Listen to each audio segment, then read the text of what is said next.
What's up, guys? Welcome to Built Different. I'm Grant Stonebreaker, and today I have the pleasure of interviewing Kesha Johnson. What's up, Kesha? Hey, Grant, what's going on? How are you? I am glad to be here. I'm so glad you're here. Yes.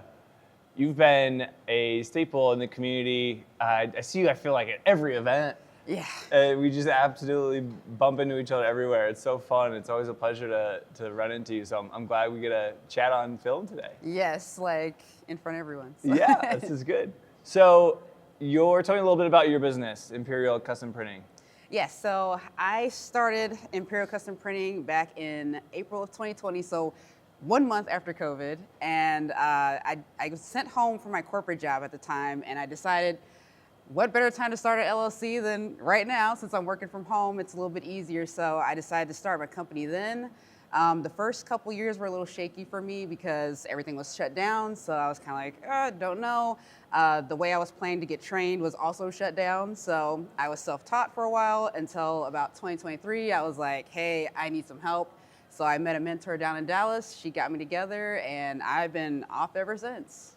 That's awesome. So I love when people see opportunity in the midst of chaos. Yeah. Like you're like, well, I'm not working my corporate job, so I got to figure something out. So what made you want to get into printing specifically?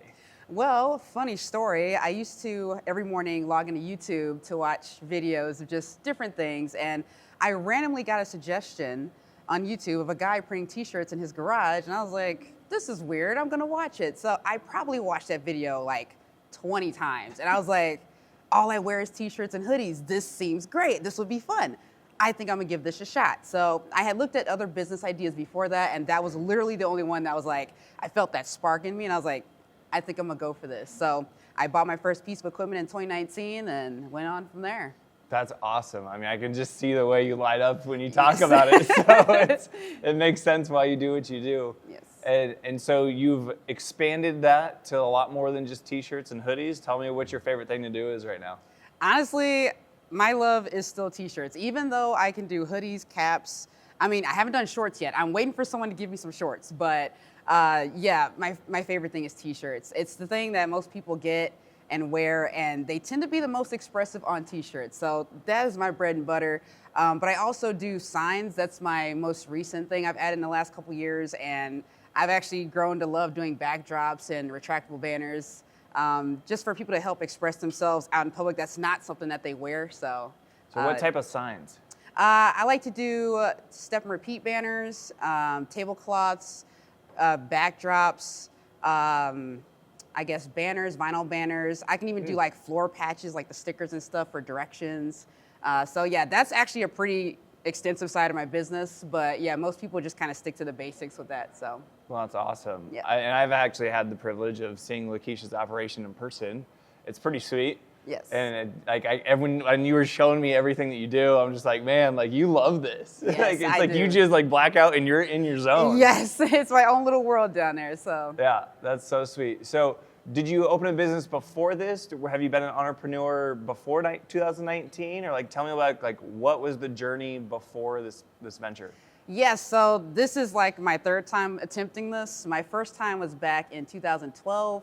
I was entertaining an e-cig business back when it was first starting to explode, and I was like, yeah, let's get in this. But there were some laws that came into play, and that kind of just made things harder, so we abandoned that. And then in 2017, I thought about getting into real estate, so I was kind of dabbling with like wholesaling to kind of get my feet wet. But my partner at the time, it just didn't work out. And then with the the interference with my corporate job at the time, I just couldn't find the balance. So this is my third attempt, and that happened in 2019, late 2019. So that's awesome. And you do this full time? Yes. That's so cool.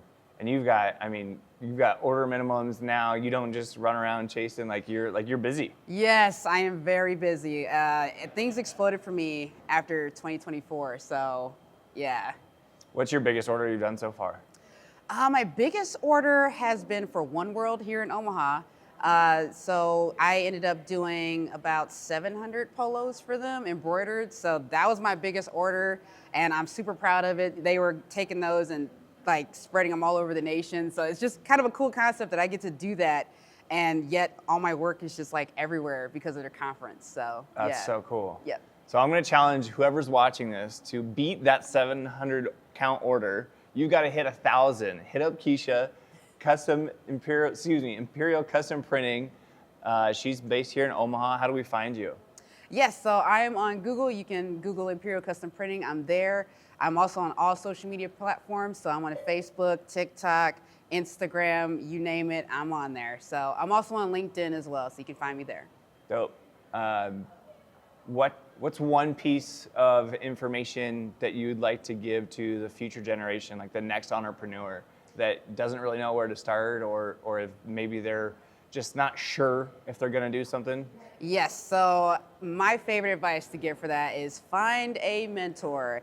And I'm not talking about just any mentor. I mean, like, you need to vet them, like, make sure, like, contact people they've already mentored, see how they feel about them. I only say that because I came across a couple mentors I thought were good and I got burned a little bit, so I don't want to see that happen to other people. So definitely find a qualified mentor that you know can get you there. That's awesome. So it sounds like you've had a good experience, a couple bad ones, but Yes. now with your current mentor, how often do you talk to your mentor? Roughly about once every couple months. I don't need her as much because like she helped me so much in the beginning back in 2023. Like my foundation was a lot of the problem. So now that I have that pretty solid, now it's just kind of like an occasional check-in like, hey, I might be a little bit confused about this. Am I good? You know, so yeah. Awesome. Yes. That sounds so cool. I mean, I've also seen the benefits of having multiple mentors Yes. in different areas of life, not even just business. And when you have someone that you can trust that really cares about you and wants you to succeed in every aspect of life, I mean, you feel better and safer and more confident to make some risky moves. Yes, I actually just recently learned about having an advisory board. So that is like my next thing to implement in my business is having that group of people I can always call about business things that I might be confused about that's here locally instead of someone that's, 10 hours away from me. So Yeah, Yeah. definitely. Do you have a book that you recommend? a book. Actually, the book I'm going to recommend is How to Win Friends and Influence People. That one changed my perspective about networking and just connecting with different people. So as an introvert, that was something that was hard for me to overcome. So after kind of reading that book, I was like, I feel much better about this. This is not as hard as I thought it was. So yeah. That's cool. I mean, and you do not look like an introvert anymore. Everyone says that. Yes. That's good. Cool. Well, thanks for coming on the podcast today, Kesha. Guys, go follow her, go friend her, get her orders. I've seen her work in person. It's absolutely amazing. So thanks for coming on the podcast today. Thank you, Grant.